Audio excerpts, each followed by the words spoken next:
Hannah Myers never planned to drive through the storm that night. But when the snow swallowed Denver's mountain pass and the radio whispered of an escaped man, her ex-husband, she had no choice. In the back seat, her 3-year-old daughter clutched a bright pink coat and an old stuffed rabbit, and beside her, Rex, a retired German Shepherd rescue dog, watched the road with the focus of a soldier who somehow knew what was coming. Minutes later, their car vanished off the ridge, buried in silence and snow. What happened next would test the limits of love, courage, and divine protection.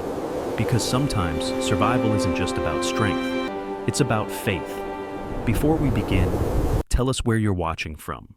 I'd love to see how far this story travels, and how many hearts still believe in miracles.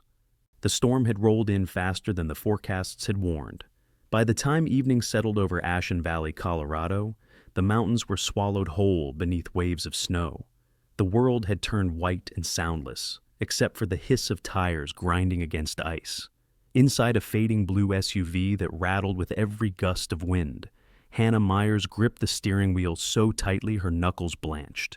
Hannah was 29, tall but thin, in that way people get when life is spent too long taking from them. Her face bore quiet endurance, high cheekbones, a faint scar cutting across her left cheek, lips chapped by cold and exhaustion. The scar had come from a night 3 winters ago, when her husband, Chase, had thrown a glass in her direction during one of his drunken rages. It had missed her face, barely. But the memory never did. Hannah's eyes, a deep shade of green, no longer carried warmth. They held a calm vigilance born of fear. She had once been a nurse, the kind who stayed long after her shift to comfort old patients who had no visitors. That compassion still lived in her, buried beneath fatigue and bruised faith. The SUV's interior was dimly lit by the flicker of the dashboard. A stuffed rabbit, threadbare and missing one ear, lay between the 2 car seats in the back. Emma, her daughter, only 3 years old, was bundled in a bright pink wool coat, sleeves slightly torn and stained with old dirt. Her blonde curls escaped from under her hood, brushing her flushed cheeks as she gazed through the frosted glass. Despite her youth, there was a quiet alertness in her eyes, the kind of awareness that children of broken homes develop far too soon. She held onto the rabbit with one arm, the other hand clutched at the fur of Rex, the German Shepherd sitting beside her. Rex was 6 years old, a retired search and rescue dog with a thick black and tan coat, amber eyes that shimmered with intelligence, and a faint scar running down his left front leg, a relic from an avalanche mission 2 winters prior. He had once been the pride of the county's mountain rescue team. His handler had died in that same avalanche, and afterward, Rex had refused to leave the gravesite until Hannah found him half frozen. Since then, he had become both protector and companion, watchful, steady, and silent. "Hold on, sweetheart," Hannah murmured, voice trembling from both fear and cold. "Just 2 more hours." From the back seat, Emma's small voice piped up. "Mommy, is Rex scared of the storm?" Hannah forced a smile she didn't feel. "No, baby. Rex is braver than Mommy." Outside, snow tore through the sky like shards of glass. The Denver mountain pass ahead was almost invisible beneath a veil of blowing white. The road signs were ghostly blurs.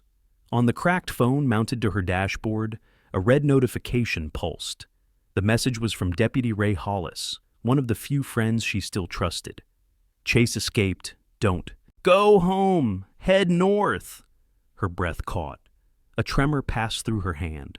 Chase Myers, the man she had once loved, the father of her child, and now the ghost that stalked her every thought. Once, he had been heroic, a local firefighter, known for charging into burning buildings when others hesitated. But a fire years ago had changed him. He'd lost 2 colleagues and part of his sanity in the same night. Alcohol filled the cracks where courage used to live, and rage filled the rest. When he broke Emma's arm in a drunken fury, Hannah had packed what she could and disappeared. She'd thought she'd hidden well enough. Until tonight. The radio buzzed with static, then silence. Hannah's reflection stared back at her from the windshield. Pale, gaunt, determined. She pressed harder on the gas. The wind screamed like something alive. Rex lifted his head, ears twitching, growling low at something unseen. Then, headlights. A pair of blinding white beams bloomed in her rearview mirror. A vehicle, a black pickup truck, was tailing her, close enough that its lights flared across her back window like fire. Her pulse spiked. "No," she whispered. Her foot pressed harder. The tires spun against packed snow. Rex barked, sharp and warning. She took the next turn too fast. The SUV fishtailed, tires scraping over black ice before regaining balance. Her heart slammed against her ribs. The pickup remained behind her, steady and predatory. "Stay calm," she told herself, voice cracking. "You can do this. You can do this." The road narrowed ahead. Timberline Pass, a twisting cliffside route known to close every winter. She had driven it once before, years ago, in daylight. Tonight, it looked like a corridor through oblivion. Snow whipped sideways, a white curtain. The wipers screeched. Emma whimpered softly. Rex's growl deepened. Then came the sound. A dull pop, sharp and final. The steering wheel jerked. One of the rear tires exploded. The SUV skidded. Hannah turned into the slide, like she'd been taught. Too late. The car spun, the headlights slicing dizzying circles across the falling snow. "Emma!" she screamed.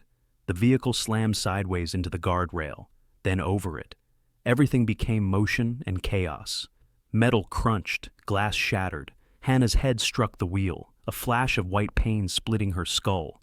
Rex lunged over the seat, covering Emma with his body as the car tumbled down the slope. When it finally stopped, the world was silent. Steam rose from the crushed hood.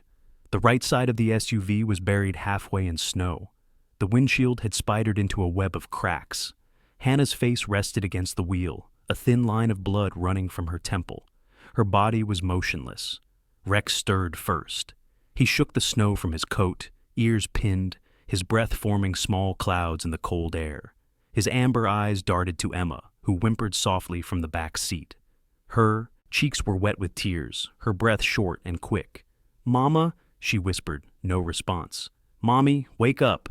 Rex whined, then pressed his nose against the door handle. It had jarred loose from the crash. Using his weight, he pushed again, harder, until it cracked open. Icy wind howled into the car, whipping Emma's hair. Rex nosed her gently, urging her. The little girl hesitated, then reached for him, clutching his thick fur. Outside, the storm swallowed sound and sight. Snow piled high, stinging their faces. Rex's paws sank deep, but he pressed forward, tugging Emma's sleeve between his teeth to guide her. She stumbled after him, tiny boots vanishing in white. Behind them, the SUV was barely visible, only one headlight still glowing like a buried lantern. Far above, the ridge was empty. The black pickup had stopped where the guardrail bent. Its headlights turned off one by one until the mountain fell into darkness again. A figure stepped out, tall, broad-shouldered, wrapped in a heavy coat. Chase Myers, 35, still wore the posture of a man who once believed he saved people. His face was rough, the stubble thick, and a burn scar crawled up from his neck to his jaw. A reminder of the night that broke him. His eyes were ice, cold, bright, and feverish. He raised a pair of binoculars to his face, watching the faint movement below. The flicker of one headlight, the tiny shadow crawling away from it. A smile crept across his cracked lips. "I found you," he whispered, voice lost to the wind. Then he lowered the binoculars, his breath fogging in the freezing air.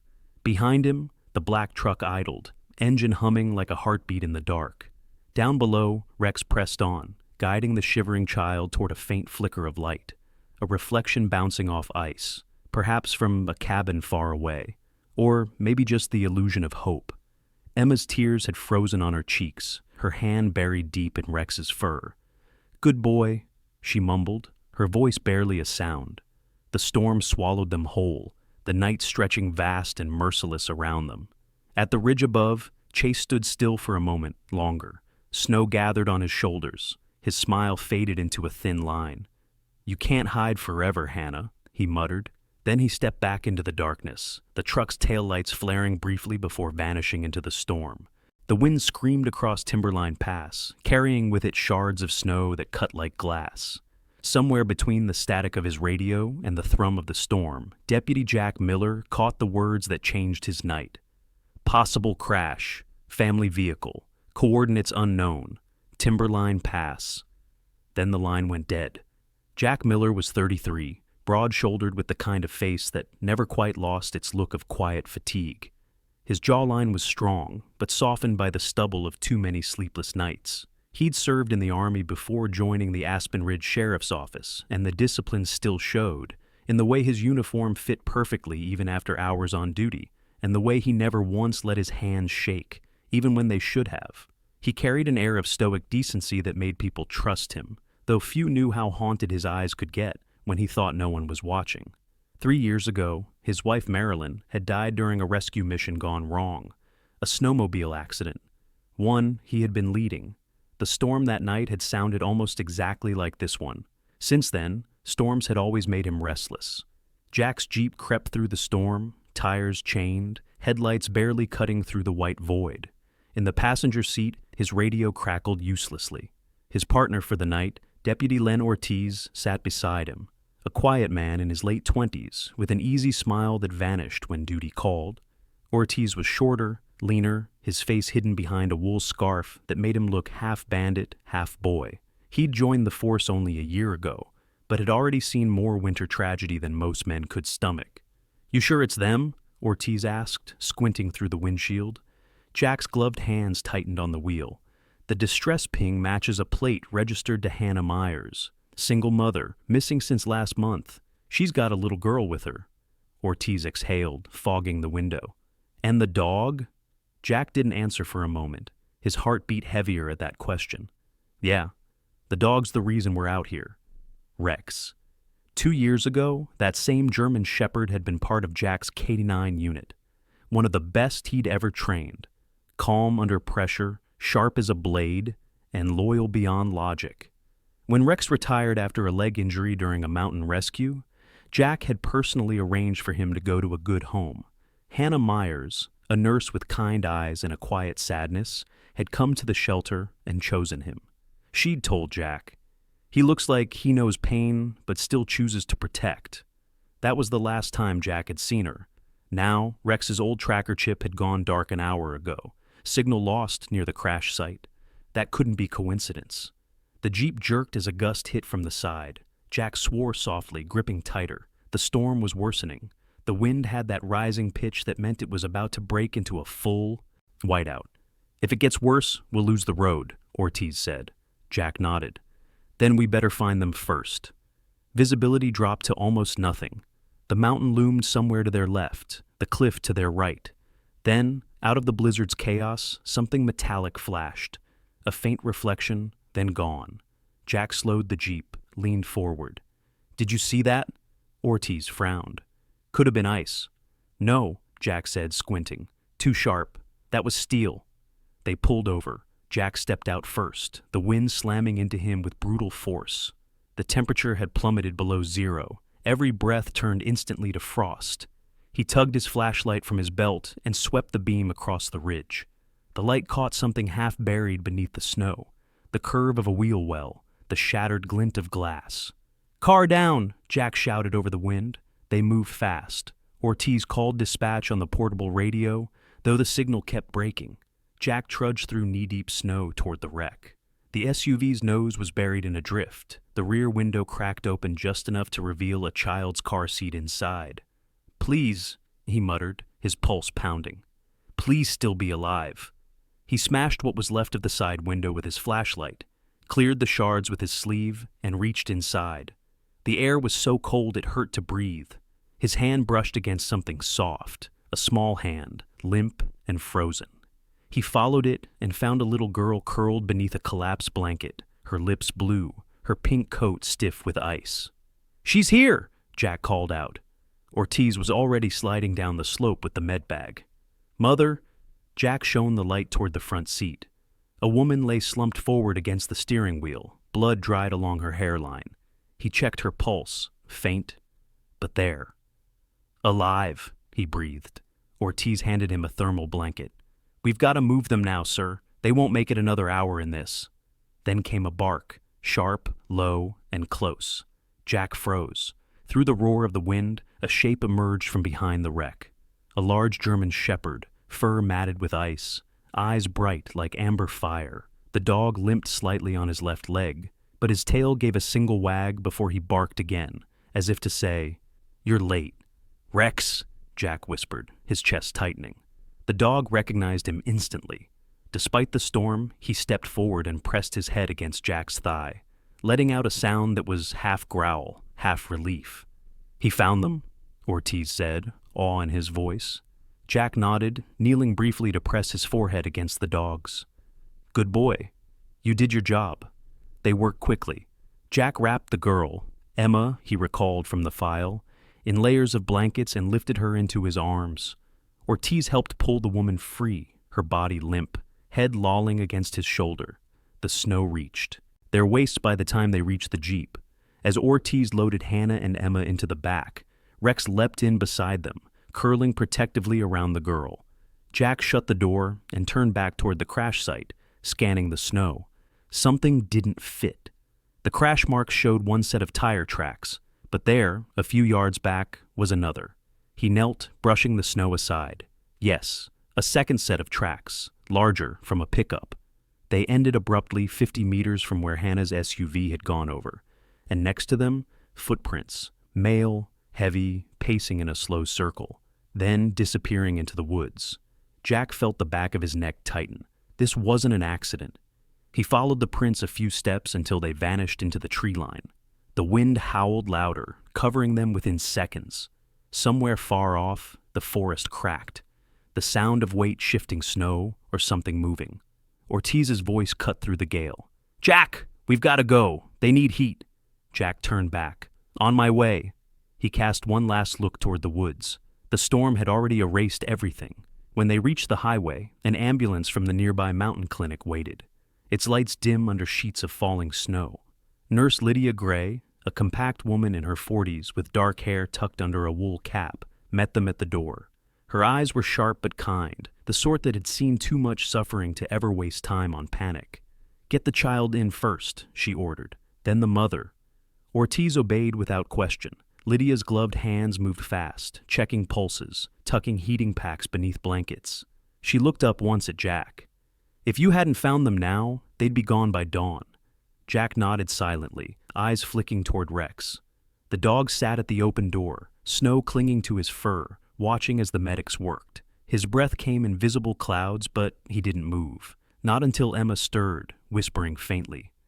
"Rex." The dog's ears lifted. He barked once, soft and low, tail sweeping the metal floor. The sound made Jack's throat tighten. "He's not leaving her side," he murmured.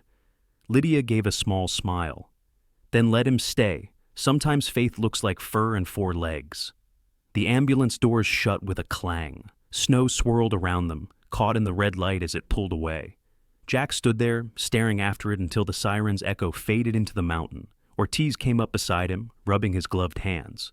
"You saw something back there, didn't you?" Jack's jaw flexed. "Tire tracks, footprints." "Another vehicle?" He nodded. "A pickup. Black, by the look of the paint scratches." Ortiz frowned. "Could be coincidence." Jack looked back toward the ridge, now invisible under storm and night. His voice was low, almost lost to the wind. "No, that wasn't coincidence." He turned toward his Jeep, eyes narrowing as thunder rolled somewhere deep in. The storm. That was a hunt. The storm had not stopped. By dawn, Aspen Ridge Clinic looked like an island adrift in a sea of white, its windows half buried in snowdrifts, its roof creaking under the weight of ice. The building was small, a 2-story structure built of stone and wood, once a ranger station before being converted into an emergency clinic. Tonight, it was the only place in the valley with power, its backup generator humming faintly in the basement. Inside, the air smelled of antiseptic and melted snow. The waiting room had become a refuge, 2 cots, a flickering heater, and the muffled sound of wind clawing at the windows. On one cot lay Hannah Myers, still pale and bandaged across her brow. Her breath came shallow but steady. When her eyes fluttered open, she saw the dim light above her, the metallic hum of the generator, and a figure seated beside the bed. Deputy Jack Miller sat hunched forward, elbows on his knees, his blue uniform damp from thawing snow. His hands, still trembling from the cold, held a steaming cup of coffee. His beard was flecked with frost. He looked up as Hannah stirred. "Easy," he said softly. "You're safe now?" Her lips parted, voice raspy. You found us?" Jack nodded. "Timberline Pass. You were buried half under a drift. You're lucky the storm let up long enough for us to get there." Her eyes darted around the room. "Emma?" He pointed beside her. The little girl lay on the cot next to her mother, bundled in blankets, a small oxygen mask covering her mouth. Her cheeks had color again. Beneath the cot, Rex, the German shepherd, lay stretched out, head resting on his paws, eyes half closed but alert. Every few seconds, his ears twitched at the sound of the wind outside. Hannah's hand found the edge of Emma's blanket, gripping it weakly. Her voice broke when she whispered, "He's coming. Chase. He'll come here." Jack leaned closer, his tone steady but firm. "We'll make sure he doesn't. You're under police protection now." "Police protection," she said bitterly, "didn't stop him last time." Before Jack could respond, the door opened with a creak. A man in his late 40s stepped in, tall and slightly stooped, with thinning gray hair and rimmed glasses. He wore a heavy wool coat over his scrubs, a stethoscope slung loosely around his neck. His face was lined with age and exhaustion, but kind. "Good, you're awake," he said. "I'm Dr. Randall Pierce, the night physician here. You gave us a scare, Miss Myers." Jack stood to greet him. "Dr. Pierce runs this clinic alone most nights. We've got Nurse Gray, but that's it. Power grid's down across half the county." Randall gave a tired nod. "Generator's holding for now. If it fails, we're in trouble." He turned to Hannah, checking her pulse. "You've got a mild concussion, nothing fractured. We'll keep you under observation." As he worked, the nurse entered quietly behind him. Lydia Gray was a compact woman in her early 40s with dark auburn hair tied back in a low bun. Her eyes, though gentle, carried something guarded, the kind of distance found in people who'd had to survive too much. She moved efficiently, setting down medical supplies and adjusting Emma's IV. Jack noticed how Lydia avoided Hannah's gaze at first, focusing on her work with almost clinical precision. Only after a few moments did she speak. "I remember you. You used to volunteer at the community shelter, didn't you?" Hannah nodded faintly. "Yes. You worked there too?" Lydia hesitated. "Years ago, before I moved up here." There was something unsaid in her voice, something brittle. Jack caught it. When Randall stepped out to check the generator, he followed her into the hall. "You know her," he said quietly. Lydia's lips pressed together. "Not well, but I know him. The man she's running from." Jack's eyes narrowed. "Chase Myers?" She nodded. "He volunteered at the same shelter for a while. He wasn't violent then, but you could feel something, coiled inside him. One night, he lost control. It was me that time." Her voice dropped to a whisper. "He cornered me after closing. I fought back. He laughed, said it was just a misunderstanding." She looked away. "He left before police arrived. No one ever charged him." Jack felt the old anger rise in his chest. "You should have told us sooner." Lydia gave a hollow smile. "Would it have mattered? He's the kind of man who always finds his way back." A loud metallic clang echoed through the hallway. Both turned sharply. It came from the back corridor, the one leading to the storage rooms and the external generator shed. "Probably just the wind," Lydia murmured, though her hand had tightened around the flashlight on her belt. "Stay with the patients," Jack said, drawing his sidearm. "I'll check it out."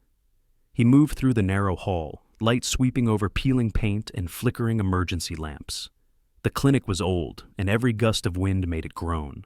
But then he saw it, a muddy smear across the floor tiles, fresh, and beside it, a trail of melted snow leading to the back door. He knelt.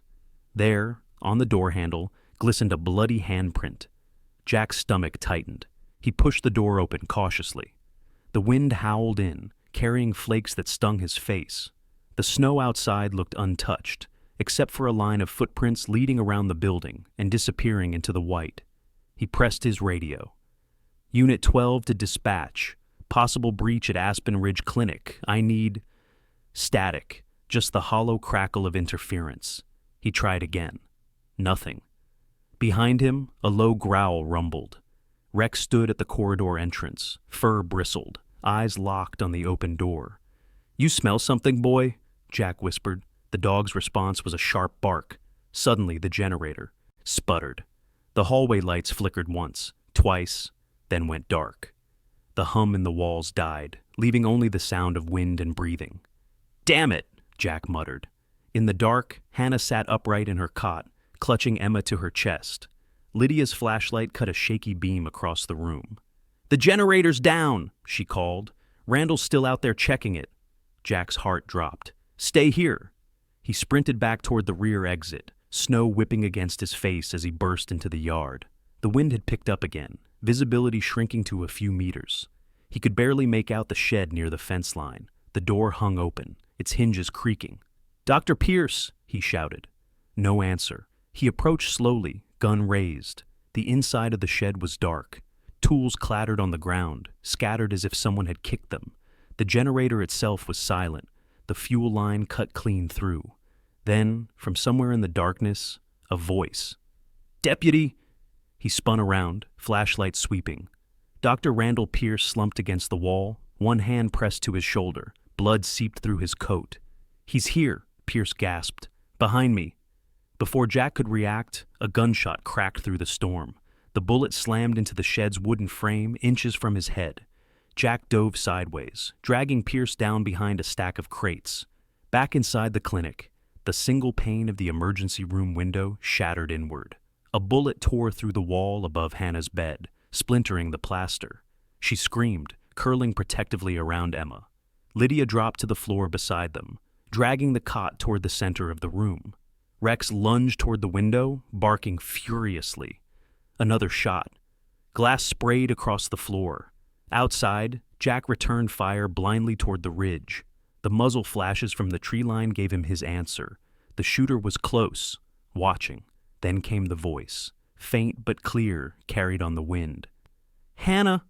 Jack froze. The tone was unmistakable, low, calm, almost tender. "Bring me my family!" the man called out. "We can start over. I only want to see my daughter." Hannah's breath hitched. Tears filled her eyes as she clutched Emma tighter. "He found us," she whispered. The storm roared louder, drowning everything in its fury. Rex stood rigid, hackles raised, waiting for the next move. Jack pressed his back against the shed wall, his gun steady, his pulse hammering. Somewhere out in the snow, Chase Myers smiled in the dark. Snow had buried the world. The storm outside the clinic had swollen into a monstrous white curtain, hissing against every window pane like the breath of something alive. Inside, Deputy Jack Miller moved swiftly down the hall, flashlight slicing through the dark. The power remained out. The generator's silence pressed against the walls like a warning. Each room flickered faintly from the lanterns they had lit, little islands of trembling gold in the sea of shadow. Jack returned to the main ward, where Dr. Randall Pierce sat pale and exhausted, his wounded shoulder freshly bandaged. Lydia Gray hovered near him, her small frame tense but steady, a syringe in her pocket, a dose of morphine she had drawn in case the wounded doctor went into shock, or if someone else needed to be put down. Her auburn hair stuck to her forehead in damp strands, her eyes flickering between fear and focus. "Doors?" Jack asked. "Front and side entrance is locked," Lydia replied. "The back one's bolted, but if he was a firefighter, he'll know how to get around it." Jack's jaw tightened. "He said that, didn't he? Over the loudspeaker?" Randall nodded weakly, his voice hoarse. "He found the clinic's old PA system. We had one in the basement for drills. I forgot it was even connected." The speakers crackled overhead, and as if summoned by their words, a voice slithered through the static. "You remember this place, don't you, Hannah? You used to bring coffee for the night shift. I fixed that broken alarm near the generator door. Still squeaks, right?" Hannah flinched at the sound. She sat on the cot with Emma clutched in her lap, her fingers white around her daughter's coat. Rex stood before them, rigid, head low, ears flat against his skull. His fur was streaked with dried blood from the wound on his leg, but he made no sound except a low, continuous growl. "Jack!" Hannah whispered, voice breaking. "He's inside." Jack didn't answer, but the flicker in his eyes said enough. The security monitor on the far wall buzzed to life, snow-filtered static giving way to a grainy image. The outside corridor. A figure moved past the camera, tall, broad, wrapped in a firefighter's coat, stained with ash and blood. The face that turned toward the lens was barely human. pale, cracked lips, and wild eyes gleaming like shards of ice. Chase Myers. "Jesus," Randall muttered. "He looks half dead." Jack adjusted his grip on the pistol. Half-dead men don't stop breathing until they take someone with them. The next minute stretched long and brittle. The wind howled. Somewhere above, snow shifted on the roof, sending a muffled thud through the ceiling. Lydia broke the silence. "The clinic's oxygen tanks are in the hallway. If one of those gets hit, we're done." Jack turned to her. "Move them to the back storage." Lydia nodded and rushed out, her boots leaving prints in the thin layer of snow that had drifted in from the broken window. Rex followed halfway, ears swiveling as he scanned the dark. He stopped suddenly, hackles rising, nose pointed toward the floor vent near the far wall. He barked once, sharp and furious. Jack frowned. "What is it, boy?" Randall's voice cracked. "The old crawl space. There's a maintenance tunnel that connects to the basement. He could—" A crash cut him off, the sound of metal tearing, followed by the unmistakable echo of footsteps below. "He's in the basement," Jack said, his tone low and calm, but his heart racing. He turned to Hannah. "Stay with your daughter. Don't move." Lydia returned, breathing hard. "He cut through the ventilation. I heard him under the floor." Jack nodded once. "Then that's where we end it." He motioned for Lydia to stay back, but she shook her head, gripping the syringe tighter. "I'm not hiding again." Her voice trembled but didn't break. The descent into the basement was like entering another world. The stairs creaked beneath Jack's boots. The beam from his flashlight caught the glint of ice spreading along the walls. The air was colder here, mixed with the smell of diesel and copper. And, faintly, blood. Rex limped ahead, sniffing the air, every muscle taut. Jack followed his lead. They passed rows of rusted cabinets, old medical equipment, and the generator's hulking frame. Its power cable severed, its panel dented by a boot. Then, from the shadows, a voice. "You should have stayed out of this, deputy." Chase stepped forward, his rifle leveled. His eyes gleamed with fevered light, his mouth twisting into something between grief and madness. "You don't understand. I'm not here to kill her. I just need to see my family." Jack kept his gun steady. "By shooting at them? She took my life away," Chase spat. "My home, my daughter. I gave everything to protect people. And when the fire came for us, who protected me?" His voice cracked on the last word, the fury collapsing into something hollow. From the stairwell behind Jack, Lydia's voice rang out. "You destroyed yourself, Chase, and everyone who ever tried to love you." Chase's eyes flicked toward the sound. That split second was all Rex needed. The German Shepherd lunged, teeth flashing, colliding with Chase's chest. The rifle discharged as they fell. The echo thundered through the basement. Rex yelped, a sharp, pained cry, as the bullet grazed his leg. But he didn't let go. He clamped down on Chase's arm, shaking his head violently. The rifle clattered to the ground. Jack rushed forward, kicking the weapon aside. "Down!" he shouted, grabbing Chase by the collar. The two men struggled, knocking over metal shelves. The flashlight tumbled across the floor, its beam spinning wildly between them. Chase, stronger than he looked, slammed Jack against the wall, grabbing for the deputy's gun. "You think you can—" "Stop me!" he hissed. "You don't even know what it's like to lose everything." Jack's teeth clenched as he pushed back, adrenaline surging. "You're right," he growled, "but I know how to make sure no one else does." The gun went off. The report filled the basement like thunder. For a long moment, no one moved. Chase staggered backward, clutching his shoulder. His rifle lay out of reach. Blood seeped between his fingers, staining the concrete dark. He sank slowly to his knees, his breath ragged, eyes darting toward the stairwell. There, in the faint glow, Hannah stood, barefoot, clutching Emma's small hand. Tears streamed down her face as she looked at the man she once called husband. "I just wanted to see her," Chase whispered. "Just once." Hannah's voice was soft, trembling. "She's safe. That's all that matters." Rex limped between them, positioning himself in front of Hannah and Emma. He stood tall, despite the blood matting his fur, his breath heavy. Chase's lips twisted into something like a smile. "That dog? He protects you better than I ever could." His eyes glassed over. "Maybe that's what you needed all along." He slumped sideways, consciousness fading. Jack exhaled slowly, lowering his weapon. "He's alive," he said. Barely. Lydia knelt beside Chase, checking his pulse. Her expression hardened. "He won't be for long if we don't stop the bleeding." Jack hesitated. "After everything he's done?" She looked up at him, her eyes fierce. "Because of what he's done." Together, they worked in silence. Outside, the storm began to ease, the wind's howl softening to a distant sigh. Snow still fell, but lighter now, as if the mountain itself was finally exhaling.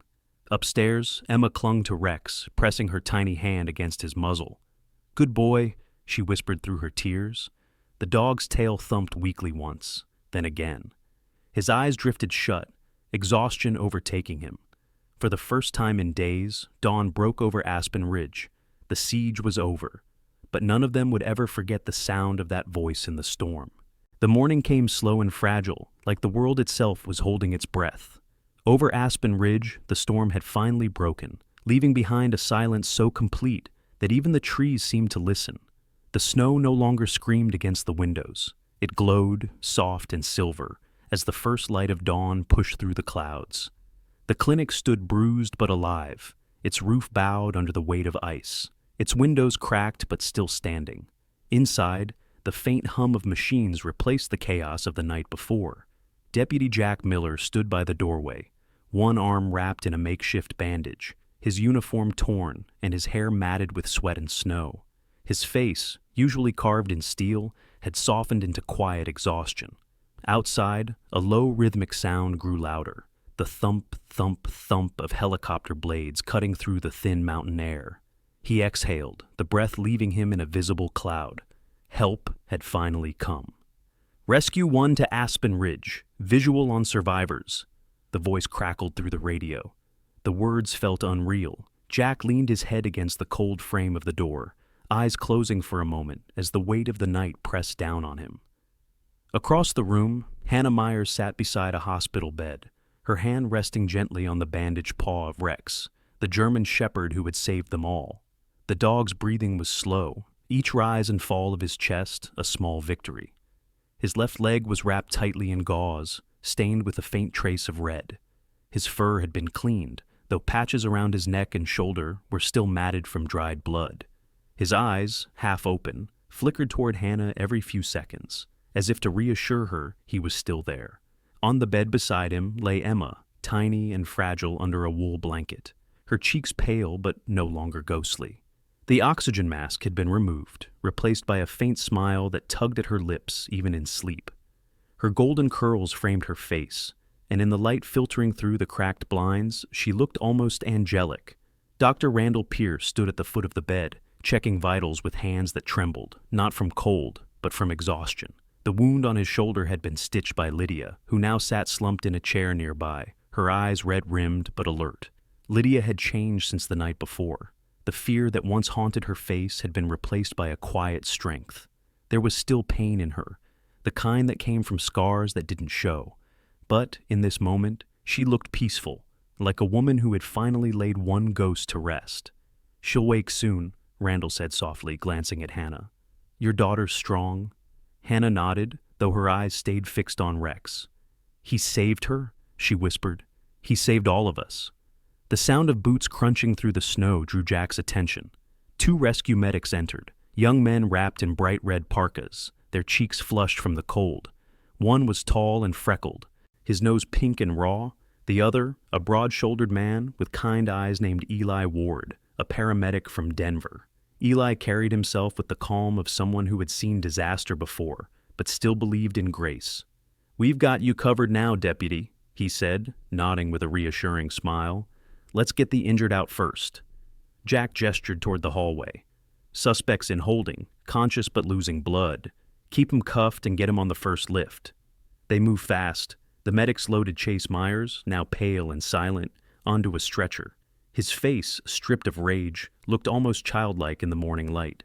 For a moment, as they carried him past, Hannah turned her head away, unable to watch. Jack did not. He followed the stretcher with his eyes until it disappeared through the doors. "He'll live," Eli said quietly. Jack nodded, though his tone was flat. "That's what I'm afraid of." By midday, the helicopters had come and gone, leaving the clinic quieter than ever. The power had been restored, the halls washed clean of blood and snow. The storm had left its scars, but so had survival. When Emma woke hours later, her mother was there. The little girl blinked up at her, disoriented. Then her gaze shifted to Rex, lying on the next bed with an IV attached to his leg. His tail gave a slow, faint wag. "Mommy," Emma whispered, her voice weak but certain. Rex said, "The storm's gone." Hannah's lips trembled. "Yes, sweetheart," she said, tears sliding down her cheeks. "It's gone." Jack, standing in the doorway, looked out the window toward the horizon. The snow had begun to melt, the first trickles of water carving thin paths through the drifts. The mountains, washed in gold, seemed almost new again. 3 months later, the winter had released its grip on Riverbend County, a small valley town 3 hours south of Aspen Ridge. Spring had come in shyly at first, melting rivers, green shoots pushing through old frost. But by late April, the air smelled of pine and promise. Hannah stood outside a newly painted building, Riverbend Veterinary and Rescue Center. The sign above the door gleamed faintly in the afternoon sun. She adjusted the collar of her pale blue nurse's coat, a smile ghosting across her lips. Life, at last, had taken a gentler shape. Inside, the center buzzed softly with life. Cats curled in window baskets, dogs barking in the kennels, and volunteers bustling between rooms. At the far end of the hallway, in a clean enclosure lined with fresh blankets, Rex lay with his front leg still bearing a faint scar. His fur had grown glossy again, his eyes bright with alertness. A group of children stood nearby, giggling as he obediently rolled onto his back to accept their pats. Jack appeared in the doorway, still in uniform, but carrying a bag of feed instead of a gun. "You sure you don't want me to hire someone to carry that for you?" he teased. Hannah laughed, softly. "I've lifted heavier things than that, deputy." He smiled, stepping closer. "It's Jack when I'm off duty." They stood for a moment, the kind of silence that wasn't awkward but full, alive with things unsaid. Emma ran out from the back room, her red coat bright against the pale wood floor. She was taller now, her cheeks flushed with color. "Mommy, look," she said, holding up a shiny silver collar engraved with careful letters. Hannah knelt down. "You finished it?" Emma nodded proudly. "I made it for Rex."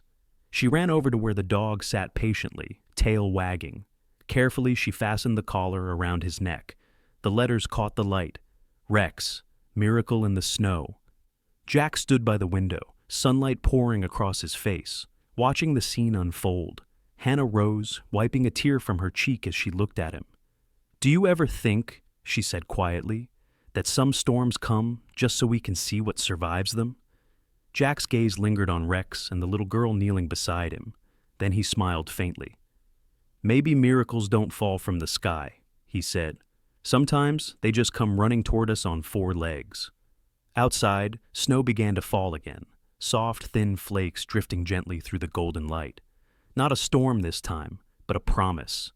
And for the first time in a long time, Hannah didn't flinch when she heard the wind. In every storm we face, there's a moment when we believe the light will never return. But sometimes that light comes not from the sky above. It comes from courage, loyalty, and love sent by God himself. Rex wasn't just a dog. He was a messenger of grace, a reminder that miracles still walk, and sometimes run, among us. Just like Hannah and her daughter, we all go through our own winters, seasons of fear, loss, and silence. Yet through faith, compassion, and the unseen hands of those sent to help us, we survive. Maybe your miracle is waiting too, in a loyal friend, a kind stranger, or the quiet whisper of hope when all seems lost. If this story touched your heart, share it with someone who might need to be reminded that God still works through the small and the humble. Leave a comment below. Tell us where you're watching from and what part moved you most. And if you believe that miracles are real, that love can still conquer fear, type amen in the comments. Subscribe to our channel for more stories of faith, courage, and second chances. And may God bless you and everyone you love.